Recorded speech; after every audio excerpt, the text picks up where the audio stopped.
Viewers, இன்றைக்கி வந்து நான் லஞ்ச் என்ன பண்ண போகிறேன்னா மாங்காய் குழம்பு பண்ண போகிறேன். ஒரு மாங்காய் இருக்குது. இதை வச்சு சுவையான மாங்காய் குழம்பு பண்ணுறது எப்படின்றத பார்ப்போம் வாங்க. இப்போ வந்து நான் வந்து கிச்சன் ஓரளவு க்ளீன் பண்ணி வச்சுருக்கேன். முதல்ல லஞ்சு முடிச்சுட்டு அதுக்கப்புறமா மறுபடியும் சமையல் பண்ணுவோன்ட்டு மறுபடியும் க்ளீன் பண்ணுவோன்ட்டு வச்சிட்டேன். முதல்ல நான் மாங்காய் ஒன்று எடுத்துருக்கிறேன். இந்த மாங்காவை நல்லா வாஷ் பண்ணிட்டேன். இப்போ சாப்பாடு அரிசிக்கு ரைஸுக்கு ஊற வச்சுருக்கேன். எப்போயுமே நான் வந்து ரைஸ் ஊற வச்சுட்டு தான் செய்வேன். ஒரு மாங்காய் எடுத்து கட் பண்ணிக்கிறேன். இதுக்கு வந்து தோலை சீவிக்கலாம். தோல் சீவிட்டு மாங்காய் குழம்பு பண்ணால் தான் ரொம்ப டேஸ்ட்டாக இருக்கும். மாதா ஊட்டாத சோத்தை மாங்காய் ஊட்டும் அப்படின்னு ஒரு பழமொழி இருக்குது. மாங்காய் சேர்த்தாலுமே குழம்போ சரி ஊறுகாவோ சரி சும்மா சாப்பிட்றதுக்கு கூட மாங்காய் அவ்வளோ ஆசைப்படுவாங்க எல்லாருமே. மாங்காய் பிடிக்காதவங்க யாருமே இல்லை. இது நல்ல சத்தான பொருளும் கூட. இலையும் யூஸ் ஆகும், மாங்காய் யூஸ் ஆகும், மாவடு ஊறுகாய் போடலாம், எல்லாமே யூஸ் தான் மாமரத்தில். இலை ஒரு நாள் நம்ம ஃபங்க்ஷன்னா தோரணம் கட்டலாம். இலை ஒரு மங்களகரமான விஷயத்துக்கு யூஸ் பண்ணுவாங்க. நான் ஒரு மாங்காவை தோல் உரித்து எடுத்துக்கிட்டேன். இப்போ இதை வந்து நான் கத்தி வச்சு அரைஞ்சிக்கிடுறேன். சின்னதாக அரைஞ்சிப்போம். நான் பாருங்கள் இந்த வாக்கில் அரைஞ்சிக்கிறேன். செம்ம டேஸ்ட்டாக இருக்கும் மாங்காய் குழம்பு. இந்த மெத்தடில் செய்து சாப்பிட்டு பாருங்கள். வேணான்னு சொல்கிற பசங்க கூட வேணான்றவங்க கூட ஆசையாக சாப்பிடுவாங்க. இப்போ நான் அப்படி கட் பண்ணிக்கிறேன்.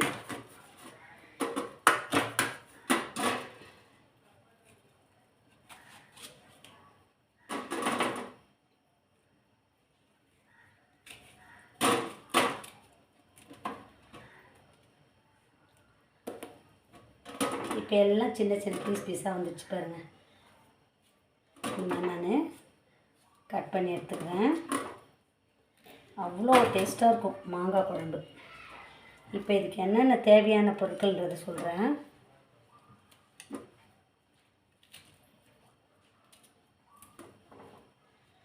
இதுக்கான கொஞ்சம் வெல்லம் போட்டால் நல்லாயிருக்கும் மாங்காய் குழம்புக்கு. நம்மளுடைய விருப்பம்தான். புளிப்பாக வேணுன்றவங்க புளிப்பாக சாப்பிட்லாம். வேண்டாம் எங்களுக்கு நார்மலாக கொஞ்சம் இன்னும் கொஞ்சம் புளிப்பு கம்மியாக வேணுன்றவங்க வெல்லம் போட்டுக்கிடலாம். இப்போ நான் மாங்காய் கட் பண்ணி வச்சுக்கிட்டேன். மாங்காய் குழம்பு புடலங்காய் கூட்டம் தான் பண்ணப்படுறேன். இப்போ இதுக்கு ஒரு மசாலா தயார் பண்ணணும்னு பார்க்குறேன். ரொம்ப சிம்பிள். ஒரு மசாலா தயார் பண்ணணும். கட் பண்ணி வச்சுக்கிட்டேன்.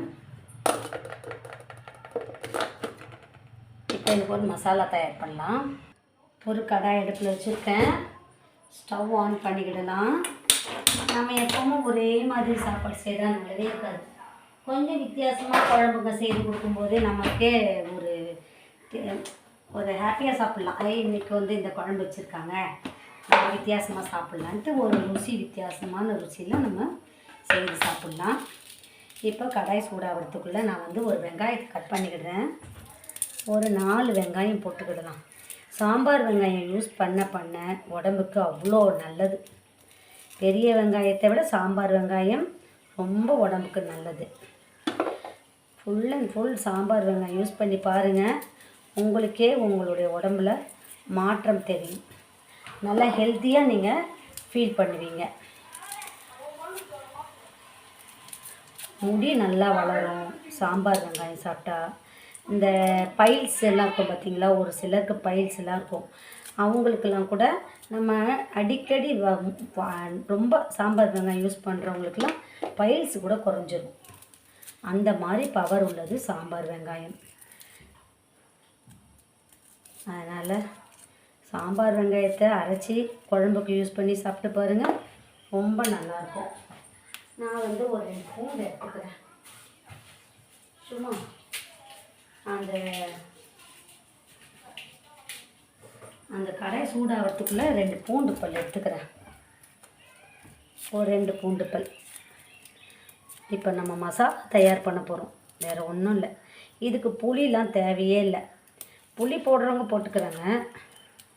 நான் வந்து புளிலாம் போடல. வாங்களே இதெல்லாம் தான் போட்டு வறுத்து குழம்பு வைக்க போகிறேன்.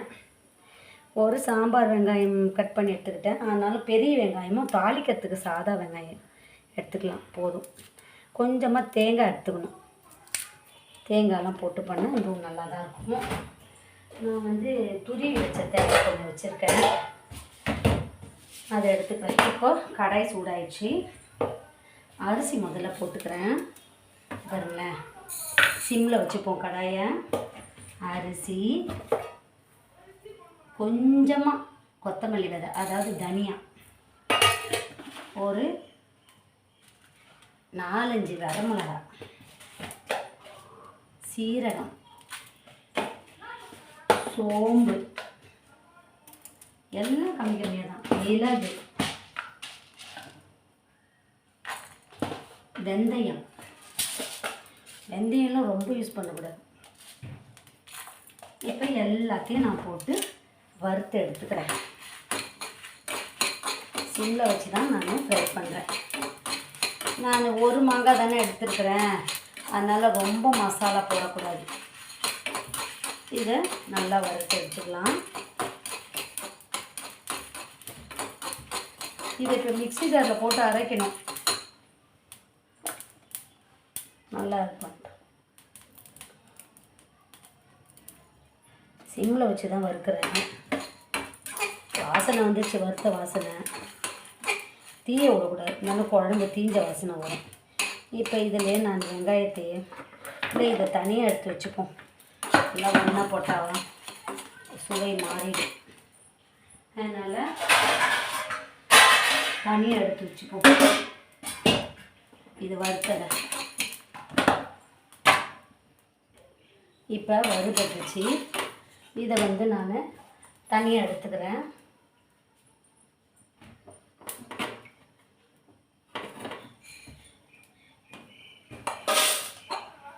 இப்போ இந்த கடையை மறுபடி வைக்கிறேன். கொஞ்சமாக நான் தேங்காய் போட்டுக்கிறேன். தேங்காய் வறுத்தது,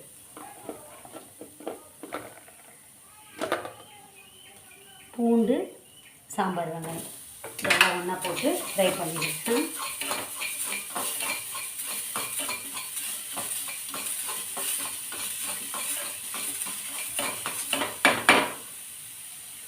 ஒரே ஒரு தக்காளி,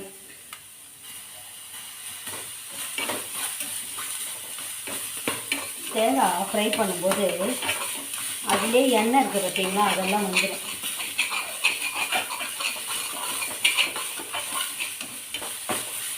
நல்லெண்ணெய் ஃப்ரை பண்ணி வச்சுங்க. சிம்மில் வச்சு ஃப்ரை பண்ணுங்கள். கொஞ்சமாக கருவேப்பிலை அதையும் போட்டுக்கிறேன்.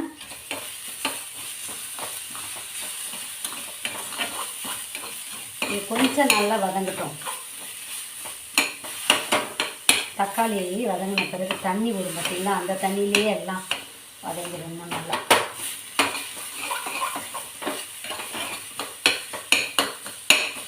எல்லாத்தையும் ஒன்றா போட்டு அரைச்சிக்கிடணும் மிக்ஸி ஜாரில். இப்போ நான் இது எல்லாத்தையும் மிக்ஸி ஜாரில் போட்டு அரைச்சிக்கிறேன்.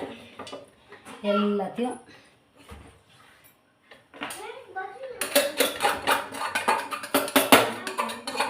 தேங்காயெல்லாம் வறுக்கும்போது அப்படியே ஒட்டிக்கிட்டு. இந்த மெத்தடில் நீங்கள் மாங்காய் குழம்பு செய்து சாப்பிட்டு பாருங்க, அவ்வளோ டேஸ்ட்டாக இருக்கும். இதையும் போட்டுக்கிறேன். இப்போ இது எல்லாத்தையும் நான் அரைச்சிக்க போகிறேன். நல்லா அரைச்சி வச்சுக்கிட்டேன்.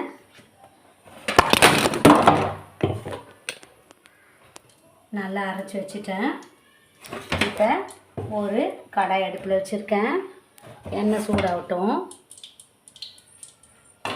இப்போ நான் இதில் கடுகு போட்டுக்க போகிறேன். எண்ணெய் சூடாயிடுச்சின்னு நினைக்கிறேன். கடுகு போட்டுக்கிறேன். மஞ்சத்தூள் தேவை. மஞ்சத்தூள், வெந்தயம், பெருங்காயத்தூள் எது வேணாலும் தேவை. கடுகு பொடிக்கிட்டோம். கடுகு பொடியுது. அதுக்குள்ளே சாப்பாடும் அடுப்பில் வச்சேன். வெந்தயம் போட்டுக்கிறேன் கொஞ்சோண்டு. அப்புறமா கட் பண்ணி இந்த வெங்காயத்தை போட்டுக்கிறேன். அதுக்கப்புறமா கொஞ்சமாக கருவேப்பிலை போட்டுக்கிறேன். கருவேப்பிலை கொஞ்சம் போட்டுக்கிறேன். அதுக்கப்புறமா 2 வரமிளகாய் கிள்ளி போட்டுக்கிறேன். அதுக்கப்புறமா பெருங்காயத்தூள் கொஞ்சம் போட்டுக்கிறேன். ஒரு கரண்டி எடுத்துக்கலாம். கரண்டியை நல்லா கழுவிக்கலாம். நம்ம எந்த பொருளுமே நல்லா வாஷ் பண்ணிவிட்டு யூஸ் பண்ணணும். கொஞ்சமாக நான் மஞ்சத்தூள் போட்டுக்கிறேன். கொஞ்சமாக, ரொம்ப போடல. அதுக்கப்புறம் நான்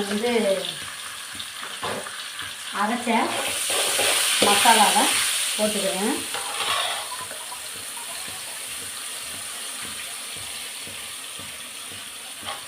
இது நல்லா வதக்கலாம். தேங்காய்லாம் போட்டு அரைச்சேன் பார்த்தீங்களா, நல்லா கொஞ்சம் கலராக இருக்குது, வெள்ளை கலர். இது நல்லா வதங்கட்டும். மிக்ஸி ஜார் கொஞ்சம் அப்படியே கழுவிட்டு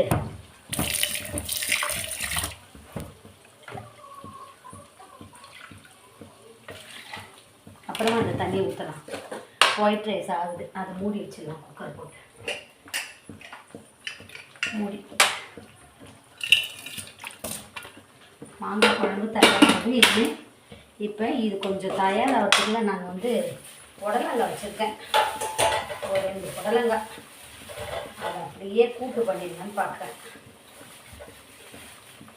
ரொம்ப சிம்பிள் புடலங்காய். பாருங்க, இந்த 2 புடலங்காவையும் நான் என்ன பண்ண போகிறேன், கத்தி எதனா ஒரு பொருள் அப்பப்போ காணாமல் போயிடும். இந்த கிச்சனில் காணா போகிற பொருள் தெரியுமா, குக்கருக்கு போடுற வெயிட்டு, அடுத்தது கத்திரிக்கோல், கத்தி, அதுக்கப்புறமா சின்ன ஸ்பூனு, அடுத்தது இந்த மாதிரி பீலர், இதெல்லாம் அடிக்கடி காணாமல் போகும். அதனால் அதெல்லாம் நம்ம கண்ணெதிர்க்கே நம்ம பழகி வச்சிடணும். எந்த இடத்துல வைக்கணும், கை ஆட்டோமேட்டிக்காக அந்த இடத்துல போய் வச்சிடணும். அப்போ நம்ம தேடவே தேவையில்லை. இந்த வெயிட் இப்போ தேடுவோங்க பாரு, அந்த வெயிட் போடுறதுக்கு அது எங்கே தான் போய் ஒளியுன்னு தெரியாது. அதுமாதிரி கத்தி சடனாக எடுக்கணுன்னா கத்திரிக்கோல் கிடைக்காது கிச்சனில். அப்புறம் டிவி ரிமோட்டு கிடைக்காது. நம்ம ஹாலில் போய் பார்த்தோன்னா டிவி ரிமோட்டு தேட வேண்டியதாக இருக்கும். அப்புறம் ட்ரெஸ்ஸிங் டேபிளில் பார்த்தோன்னா சேஃப்டி பின், ஹேர் பின், இதெல்லாம் அடிக்கடி தேட வேண்டியதாக இருக்கும். எவ்வளோ வாங்கினாலும் காணாமல் போயிடும். இந்த மாதிரி நான் மேலே இருக்க தோலை இது கத்தி வச்சு நான் நல்லா சீவி எடுத்துக்கிறேன். இப்போ 2 புடலங்காய் இருக்குது. இந்த புடலங்காய் கூட்டு எப்படி பண்ணணுன்றது சொல்கிறேன். மாங்காய் குழம்பும் புடலங்காய் கூட்டும் தான் இன்றைக்கி எங்கள் வீட்டில் லஞ்சு நான் ரெடி பண்ணுறது. சரி, ஒரு மாங்காய் இருந்தது, அதை அப்படியே கூட்டு வச்சிடலான்ட்டு இதை பாருங்க தோலை சீவி எடுத்துக்கிட்டேன்னா இதை நல்லா கழுவிக்கிறேன். கழுவிட்டு பாருங்க நல்லா வாஷ் பண்ணிட்டேன்னா இப்போ இதை என்ன பண்ணணும், இந்த மாதிரி நான் அரிஞ்சு எடுத்துக்கிறேன். அரிஞ்சு எடுத்துகிட்டு உள்ளே இருக்க விதைகள் எல்லாம் எடுத்துடணும். எடுத்துட்டு இதை பாருங்க, இந்த தோல் மட்டும்தான், இதை மட்டும்தான் நம்ம சின்னதாக கட் பண்ணிக்கிடணும் புடலங்காய்க்கு. இப்போ அதுக்குள்ளே குழம்பு ஆயிடுச்சு. இப்போ நான் என்ன பண்ண போகிறேன்னா, இதில் நான் கொஞ்சமாக காஷ்மீரி சில்லி பவுடர் கலக்க போகிறேன். கொஞ்சமாக குழம்பு மிளகாத்தூள் போட போகிறேன், ஆட் பண்ண போகிறேன். ஏன்னா ஏற்கனவே காரம் இருக்குது, அதனால் கொஞ்சமாக தான் நான் குழம்பு மிளகாத்தூள் போடுறேன். இப்போ நான் கட் பண்ணி வச்சுருந்த மாங்காவை இதை போட்டுருவேன். இதை போட்டு நல்லா வேக வைக்கிறேன். இப்போ நான் மிக்ஸி ஜார் கழுவி வச்ச தண்ணியை ஊற்றிடுறேன். நல்லா வேகட்டும். இன்னும் கூட தண்ணி ஊற்றலாம் மாங்காய் வேகிறதுக்கு. அதுக்குள்ளே நான் புடலங்காயை சின்னதாக கட் பண்ணிவிட்டு அதுக்கு ஒரு வெங்காயத்தை அரிஞ்சிட்டு அதுக்குரிய தேங்காயெல்லாம் அரைச்சி வச்சது ரெடி பண்ணிட்டேன்னா இன்றைக்கி லஞ்சு ரெடி ஆகிடும். இப்போ இது குழம்பு மாங்காவோட நல்லா வேகட்டும். உப்பு போட வந்துட்டேன். உப்பு போட்டால் தான் சுவையே. கல் உப்பு தான், என்ன வெறும் கல் உப்பு சால்ட்டு தான்.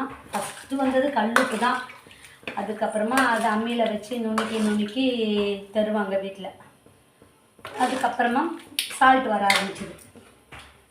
இப்போ இந்துப்பு, கருப்பு உப்பு, என்னென்னமோ உப்புங்க வருது. எங்கள் காலத்தில் இந்து உப்புலாம் கிடையவே கிடையாது. இப்போ கருப்பு உப்பான், இந்து உப்பான் ஏதோ யூஸ் பண்ணுறாங்க. இப்போ மாங்காய் குழம்பு தயாராகிறதுக்குள்ளே நம்ம புடலங்காவை கட் பண்ணிக்கலாமா? தனியாக ஒரு இதில் வச்சு கட் பண்ணி எடுத்துகிட்டு வரேன். புடலங்காவும் தயார் பண்ணிடலாம். இதில் கட் பண்ணி எடுத்துகிட்டு வரேன். இதுக்கு நல்லா வேகட்டும். அதுக்குள்ளே நான் காய் கட் பண்ண இடத்தெல்லாம் க்ளீன் பண்ணிடுவேன்.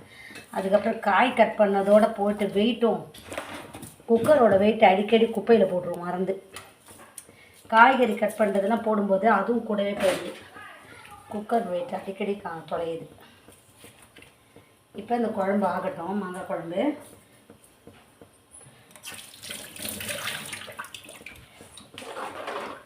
பார்க்க எப்படி நல்லா இருக்குங்க, அவ்வளோ டேஸ்ட்டாக இருக்கும் அந்த மாங்காய் குழம்பு. செம டேஸ்ட். நல்லா வேகட்டும், குக்கருக்கு வெயிட் போட்டு. இந்த குழம்பும் ஒயிட் ரைஸும் ஆகிறதுக்குள்ளே நான் புடலங்காய் சின்னதாக கட் பண்ணிக்கிறேன். இந்த ஷேப்பில் கட் பண்ணி தனியாக எடுத்து வச்சுக்கிறேன். புடலங்காலாம் கூட வீட்டில் செடி போடலாம். அவ்வளோ ஒரு தொட்டியில் போட்டாலுமே போதும், அவ்வளோ நல்லா வளர்ந்துடும். ஆனால் இட வசதி இருக்கிறவங்க போடலாம், டைம் இருக்கிறவங்க போடலாம். இப்போ யாருக்குமே டைம் இல்லை, அவங்கவுங்க வேகமாக வேலை செய்துக்கிட்டே இருக்காங்க. டைம் இருக்கிறவங்க கண்டிப்பாக வீட்டில் இட வசதி இருக்கிறவங்க, டைம் இருக்கிறவங்க இந்த செடி வைக்கிறதுனால மனத்துக்கும் ஒரு அமைதி கிடைக்கும். அதனால் அந்த செடி வைக்கிற ஹேபிட் இருந்தால் ரொம்ப நல்லது, மைண்ட் அளவுலேயும் நல்லது. இதை பாருங்க, இதை பேசிக்கிட்டே என்னுடைய சமையல்லாம் ஆயிடுச்சு பாருங்கள். டைம் சும்மா வீட்டில் வேலையே இல்லை, வேலையெல்லாம் முடிச்சுட்டு சும்மா உட்காந்துருக்கேன் அப்படின்றவங்க கண்டிப்பாக செடி வைக்கலாம். எப்படியோ ஒரு ஐடியா பண்ணி அவங்க இடத்துக்கு தகுந்த மாதிரி தெரியும், அவங்களுக்கு தான் தெரியும் அவங்களோட இட வசதி. அவங்க அவங்க இடத்துக்கு தகுந்த மாதிரி வீட்டில் செடி வளர்க்கலாம். வேலை டைட்டாக இருக்கிறவங்க, வெளியில் அடிக்கடி போகிறவங்க செடி வளர்க்க முடியாது. அப்புறம் ஃப்ரீயாக இருக்கவங்க செடி வளர்க்கலாம். இப்போ செடி வளர்க்குறது எல்லாம் நிறைய பேர் செடி வளர்க்குறாங்க. இந்த மாங்காய் வேக புளிப்பு வந்துடும். அது புளிப்பு சேரும்போது ஒரு ருசி வரும். இன்னும் அதில் புளிப்பு இறங்கலை, வேகும்போது தான் புளிப்பு இறங்கும். இப்போ ஒயிட் ரைஸ் ஆகிடுச்சு. இந்த கடாயில் இருக்க மாங்காய் குழம்பு தூக்கி அந்த ஸ்டவ்வில் போட்டு இதில் சுரக்காய் கூட்டு பண்ணிடுவேன். இப்படி செய்யும்போது என்னுடைய சமையல் வேலைகள் ரொம்ப குயிக்காக முடியுது. நம்ம டைமுக்கு சாப்பிட்றதுக்கு தகுந்த மாதிரி நம்ம லஞ்சு, டிஃபன், பிரேக்ஃபாஸ்ட், டின்னர் எல்லாம் ரெடி பண்ணிடணும். அந்தந்த டைமுக்கு சாப்பிடும்போது நமக்கு ஹெல்த்து நல்லாயிருக்கும். நேரம் கடந்து சாப்பிட்டு பழகினவங்களுக்கு கூட டைமுக்கு சாப்பிட்றவங்க நல்லது. முக்கியம் சாப்பாடு தான் நம்ம ஹெல்த்துக்கு. அதை டைமுக்கு சாப்பிட்ணும், நல்லா ஹெல்த்து ஃபுட்டாக சாப்பிட்ணும். பாவக்காய், கொத்தவரங்காய்னா சீனி அவரைக்காய் சொல்லுவாங்க, அதெல்லாம் ஹெல்த்து ஃபுட்டு. கேரட்டு, இந்த மாதிரி பீன்ஸு, வெஜிடபிள்ஸ் எல்லாமே சாப்பிட்லாம். அதோட மீன், சிக்கன், எக்கு சாப்பிட்லாம். அந்த மாதிரி ஹெல்த்து ஃபுட்டாக சாப்பிடும்போது நமக்கு கொஞ்சம் வீட்டிலையே சீரக தண்ணி அடித்து குடிக்கலாம், பூண்டு அடித்து குடிக்கலாம். அதெல்லாம் ரொம்ப நல்லது உடம்புக்கு. இப்போ நான் காயெல்லாம் அரிஞ்சிக்கிட்டேன். கூட்டு எப்படி செய்யறதுன்றத சொல்கிறேன். ரொம்ப டேஸ்ட்டாக இருக்கும் மாங்காய் குழம்பு, புடலங்காய் கூட்டு. ரொம்ப சுவையான கூட்டு தயாராகுது. நான் வந்து ஒரு 4 வெங்காயம் கட் பண்ணி வச்சுக்கிறேன். நான் சாம்பார் வெங்காயம் தான் யூஸ் பண்ணுறேன். இதுக்கு தாளிக்கிறது கூட ஒயிட் ரைஸ் ஆகிடுச்சு, ஸ்டவ் ஆஃப் பண்ணிடலாம். சாம்பார் வெங்காயம் தோல் உரித்து தாளிக்கிறதுக்கு மட்டும். இது கொஞ்சம் வேக விட்டுட்டு அப்புறமா தான் தேங்காய் போடணும். இதுக்கெலாம் இந்த புடலங்காய்க்கு வந்து தேங்காய் கண்டிப்பாக போட்டே ஆகணும். இப்போ குக்கர் வச்சுருக்கேன். இந்த ஸ்டவ் ஆன் பண்ணிவிடுறேன். இதில் வந்து மாங்காய் குழம்பு வச்சிடலான்னு பார்க்குறேன். மாங்காய் குழம்பு விளாடட்டும். இது என்ன இனிமேல் வெந்த பிறகு கொஞ்சமாக மாங்காய் குழம்புல இது வெல்லம் போட்டு இறக்கணும். அவ்வளோதான்.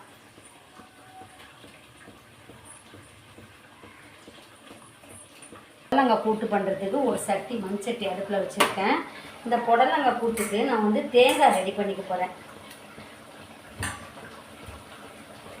தேங்காய் துருவன தேங்காய் இதுக்கு வந்து மசாலா தேங்காயும் ஒரு காஞ்ச மிளகாய் ஒரு 4, எனக்கு காரம் ரொம்ப தேவைப்படுறதுனால காஞ்ச மிளகாய் ஒரு 4 போட்டுக்கிறேன். அடுத்தது வந்து சீரகம் ஒரு கொஞ்சம் போல சீரகம். இதை வந்து நான் ஒரு மிக்ஸி ஜாரில் அரைச்சி வச்சுக்கிறேன். புடலங்காய்க்கு ஃபைனலாக போட்டு இறக்கிறதுக்காக தேங்காய் சீரகம் காஞ்ச மிளகாய் எவ்வளோ போட்டு இந்த மிக்ஸி ஜாரில் அரைச்சி வச்சுக்கிறேன். இப்போ இந்த மண் சட்டி கொஞ்சம் காயட்டும். குழம்பு அதுக்குள்ளே ஆயிடுச்சு, வெட்டி பதத்துக்கு வருது. நான் கொஞ்சோண்டு வெல்லம் போட்டு இறக்கிக்கிறேன். இவ்வளோ வெல்லம் வச்சுருக்கேன். இந்த வெல்லத்தை மாங்காய் குழம்புல போடுறேன். சுவையான மாங்காய் குழம்பு தயாராகிடுச்சு. சுவையான மாங்காய் குழம்பு. மாங்காயெல்லாம் வெந்துருச்சு. ஏன்னா அதில் தோல் இல்லைல்ல, அதனால் சீக்கிரமாக வெந்துடும். ஒன்லி சதை தான் அது போட்டது, சீக்கிரமாக வெந்துடும். இப்போ நான் வந்து புடலங்காய் கூட்டு பண்ண போகிறேன். அதுக்கு எண்ணெய் ஊற்றிக்கிறேன். ஒரு சட்டியில் சின்ன சட்டி வச்சுருக்கேன், அதில் தான் செய்ய போகிறேன். மாங்காய் குழம்பு ரெடி, ஒயிட் ரைஸ் ரெடி, புடலங்காய் கூட்டும் தயாராகிட்டுருக்கு. டேஸ்ட் பார்ப்போம். செம்ம டேஸ்ட்டுப்பா மாங்காய் குழம்பு. இப்போ மண் சட்டி வச்சுருக்கேன். இதில் கடுகு போட்டுக்கிறேன். கடுகு பொடிட்டோம். சிம்பிள் பா மாங்காய் குழம்பு செம்ம டேஸ்ட்டு. இந்த மாதிரி நீங்கள் செய்து சாப்பிட்டு பாருங்கள். பசங்க எல்லாம் எல்லாருமே நல்லா சாப்பிடுவாங்க வீட்டில். அப்பா ஒரு 2 கருவேப்பிலையை பிச்சு போட்டுக்கலாம் மாங்காய் குழம்புக்கு. அப்பாப்பா செம்ம டேஸ்ட்டுப்பா. சுட சுட சாப்பாட்டுக்கு ஆஃப் பண்ணிடலாம். சாப்பிட போதும். மாங்காய் நல்லாவே வெந்திருக்கும். நல்லா வெந்துருச்சு, குழைய வெந்துருச்சு. போதும். இந்த கடுகு பொடிட்டோம். கடுகு பொடியுது. இந்த மாங்காய் குழம்புல மூடி வச்சிடலாம். மூடி வச்சாதான் எதுவும் பூச்சி கீச்சு விழாமல் இருக்கும். கடுகு பொடிஞ்சிச்சு. கருவேப்பிலை வெங்காயம்.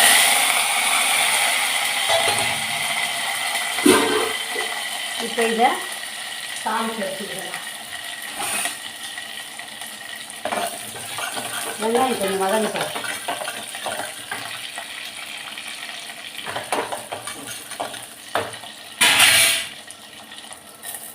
நான் புடலங்காய் இதில் போட்டுக்கிறேன். கட் பண்ண புடலங்காய்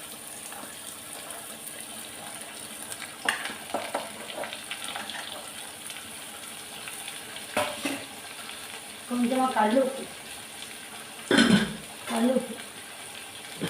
உப்புலாம் கூட கொஞ்சம் கம்மியாக சாப்பிட்டா நல்லது. கொஞ்சமாக மஞ்சத்தூள் போட்டு வேக வச்சிடலாம். இது வேகட்டும். தண்ணி ஊற்றிக்கிறேன். வேகட்டும் நல்லா. உப்பு மஞ்சத்தூள்லாம் போட்டு வேக வச்சிட்டேன். தாளிச்சிட்டு வேகட்டும். ஃபைனலாக நம்ம அரைச்சி வச்சோம் பார்த்தீங்களா, தேங்காய் சீரகம் காஞ்ச மிளகாய், அதை போட்டு விரட்டி எடுத்துட வேண்டியது தான். இப்போ இந்த சொரக்காய் வேகிறதுக்குள்ளே, சொரக்காய் இல்லை புடலங்காய் வேகிறதுக்குள்ளே நான் சமையல் பண்ணேன். மீதி பாத்திரம் கழுவாமல் இருக்கும் பார்த்தீங்களா, சமையலுக்கு யூஸ் பண்ண பாத்திரம்லாம் அதெல்லாம் கையோட கழுவி வச்சுட்டேன்னு வச்சுக்கோங்க. என்னுடைய கிச்சன் க்ளீன் ஆகிடும், அதோட என்னோடய ஜிங்க்கும் க்ளீன் ஆகிடும், நமக்கு வேலையும் சுலபமாக முடிஞ்சிடும். இப்போ நான் வந்து சுடு தண்ணி அடுப்பில் வச்சுருக்கேன். நாங்கள் எப்போயுமே சுடு தண்ணி தான் குடிப்போம். அதனால் சுடு தண்ணி வச்சுட்டு தண்ணி சூடான பிறகு இந்த தண்ணியை ஃப்ளாஸ்கில் ஊற்றி வச்சுட்டு காய் வேகிற வரைக்கும் இந்த வேலையை செய்துருவேன். தண்ணி வந்து எப்பயுமே கம்மியாக செலவு பண்ணணும். அதாவது குழவை வந்து கம்மியாக திறந்து வச்சுக்கணும். ரொம்ப ஹையாக திறந்து வச்சு நிறைய தண்ணி செதறாமல் நம்ம மேலே தண்ணி தெறிக்காமல் நம்ம பாத்திரத்தை கழுவி வைக்கணும். நான் வந்து இந்த மாதிரி எல்லா பாத்திரத்தையுமே கழுவிட்டேன். தண்ணி சூடாயிடுச்சு, அதுக்கு கிளாஸில் ஊற்றணும். ஸ்டவ் ஆஃப் பண்ணிட்டேன். இந்த மாதிரி செய்யும்போது நமக்கு வேலைகள் சுலபமாக இருக்கும். அடுத்த கிச்சனில் வந்து எப்படியும் சமையல் பண்ண வருவோம், எப்படியும் காஃபி போடுறது, ஸ்நாக்ஸ் எதுனா செய்யறது வரும்போது நமக்கு பாத்திரங்கள் இருக்கணும். கிச்சன் கவுண்டர் டாப் க்ளீனாக இருக்கும்போது நமக்கு சமையல் பண்ண வசதியாக இருக்கும். இந்த மாதிரி நான் எல்லா பாத்திரத்தையும் அது கையோடு கழுவிட்டேன்னா காயாது, இல்லைன்னா பாத்திரங்கள்லாம் காஞ்சி கொஞ்சம். நான் எல்லா பாத்திரத்தையும் கழுவி வச்சுருவேன். ஜிங்கையும் கையோட கழுவி விட்டுருவேன். இப்போ உங்கள் வீட்டிலலாம் புளிச்ச மாவு இருக்கும் பார்த்தீங்களா, தோசைக்கு அரைச்சி வச்ச மாவு வேஸ்ட்டாக போயிருக்கும். புளிச்சு இருக்க மாவை கீழெல்லாம் தூக்கி போட்டுறாதீங்க. அதை வந்து ஜிங்க்கு கழுவு வச்சுக்கிடலாம். பாத்ரூமில் இந்த பைப்பெல்லாம் இருக்கும் பார்த்தீங்களா, ஸ்டீல் பைப் இருக்கும் பாருங்கள், ஸ்டீல் குழா. ஒரு சில வீட்டில் ஸ்டீலில் குழா இருக்கும். அந்த குழாக்கெல்லாம் போட்டு தேய்ச்சோன்னா நல்லா பளிச்சுன்னு அந்த குழாங்கெல்லாம் அந்த உப்பு கரை படிஞ்சதெல்லாம். நான் குழாவில் எப்படி க்ளீன் பண்ணுறதுன்றத கூட ஒரு வீடியோ போட்டிருக்கேன். அந்த புளிச்ச மாவை வச்சு எப்படி பாத்ரூம் டாய்லெட்டெல்லாம் க்ளீனாக வைக்கிறது அப்படின்றதும் ஒரு வீடியோ போட்டிருக்கேன். நீங்கள் போய் பாருங்கள், என்னோடய வீடியோவில் இருக்கும். இந்த மாதிரி நம்ம ஒரு பொருளையும் வேஸ்ட் ஆக்காமல் காசு கொடுத்து அதிகமான பொருட்கள் வாங்கி நம்ம வீட்டில் சேர்த்து வச்சு அதில் க்ளீன் பண்ணாமல் இருக்கிற பொருளை வச்சே நம்ம எப்படி க்ளீன் பண்ணலாம். ஆனால் நம்ம ஒரு பொருளை க்ளீன் பண்ணும்போது கைக்கு க்ளவுஸ் போட்டு பண்ணுறது ரொம்ப நல்லது. இப்போ நான் உங்கள்கிட்ட பேசிக்கிட்டு பாத்திரத்தை க்ளீன் பண்ணிட்டேன். அதுக்குள்ளே சொரக்காய் எப்படி இருக்குன்னு பார்ப்போம். சொரக்காய் வந்து வெந்துக்கிட்டுருக்கு, வெந்துடும். இப்போ இதில் வந்து நான் தேங்காவை போட்டு இறக்கிட வேண்டியது தான். மிக்ஸி ஜாரில் தேங்காய், சீரகம், காஞ்ச மிளகா போட்டு அரைச்சி வச்சுருக்கேன் பார்த்தீங்களா, அதை வச்சு பெரட்டி எடுத்துட வேண்டியது தான். இப்போ இந்த புடலங்காய் ஓரளவு வெந்துருச்சு. உப்பு பார்ப்போம், உப்பு கரெக்டாக இருக்கான்னு. வெந்திருக்கான் பார்ப்போம்.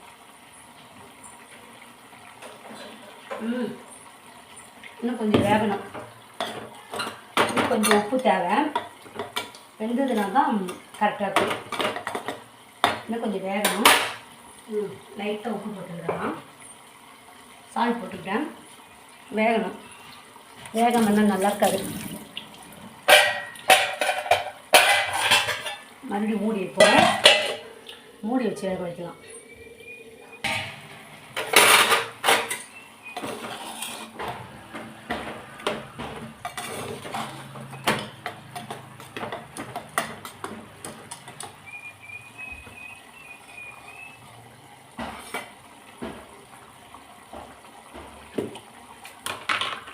இப்போ நான் அரைச்சி வச்சல தேங்காய், காஞ்ச மிளகாய், சீரகம், அதை இதில் போட்டுக்கிறேன். இந்த மாதிரி முருங்கைக்காய் பொரியலும் பண்ணுவேன் நான். முருங்கைக்காவை அவிச்சு வேக வச்சு அதை தண்ணி எடுத்துடணும். எடுத்துட்டு அதை வந்து ரசம் செய்கிறதுக்காக ஊற்றிக்கிடலாம். ரசம் செய்கிறீங்கன்னா முருங்கைக்காய் அவிச்ச தண்ணியில், வேக வச்ச தண்ணியில் நீங்கள் ரசம் செய்யலாம். அந்த முருங்கைக்காய் வேக வச்சு அதுக்கப்புறமா ரசம் செய்கிறது தான், முருங்கைக்காய் தண்ணியில் ரசம் செய்கிறது தான் வேக வச்சு தண்ணி எடுத்துகிட்டு அதில் ரசம் செய்யலாம். இல்லைன்னா முருங்கைக்காய் பொரியலே தான் வேணும் அப்படின்னா முருங்கைக்காவை நம்ம தாளித்து முருங்கைக்காவை போட்டுட்டு அதில் தண்ணி ஊற்றி முருங்கைக்காய் வெந்த பிறகு இந்த மாதிரி தேங்காய் சீரகம் காஞ்ச மிளகாலாம் போட்டு அரைச்சி நம்ம அதோடு போட்டு பெரட்டி எடுத்துடணும். கொஞ்சம் நல்லா வெந்த பிறகு இறக்கிறதுக்கு முன்னாடி இதை போட்டு இறக்கி எடுத்துடணும். அந்த பதத்தில் முருங்கைக்காய் பொரியல் ரொம்ப டேஸ்ட்டாக இருக்கும். அதுக்கு நீங்கள் ரசம் வச்சிங்கன்னா ரசத்தில் போட்டு நம்ம முருங்கைக்காவை மிக்ஸ் பண்ணி நல்லா பிசைஞ்சு சாப்பிடும்போது அவ்வளோ தேவாமிர்தமாக இருக்கும். செம்ம டேஸ்ட்டாக இருக்கும். சுவையான புடலங்காய் கூட்டு தயாராகிடுச்சு. இப்போ நம்ம என்னென்ன பண்ணியிருக்கோம் கொஞ்ச நேரம் மறுபடியும் வேகட்டும். இப்போ நான் பாத்திரத்தையும் கழுவிட்டேன், என் வேலைகளும் முடிஞ்சிச்சு, சமையல் வேலை. இப்போ புடலங்காய் போட்டு மாங்காய் குழம்பு ஒயிட் ரைஸ். மாங்காய் குழம்பு பார்ப்போம்மா. மாங்காய் குழம்பு செம்ம டேஸ்ட்டாக, ஒயிட் ரைஸ், பீர்க்கங்காய் பொரியல். உங்களுக்கு இந்த லஞ்ச் பிடிச்சா சேனலை லைக் பண்ணுங்கள், ஷேர் பண்ணுங்கள், சப்ஸ்கிரைப் பண்ணுங்கள்.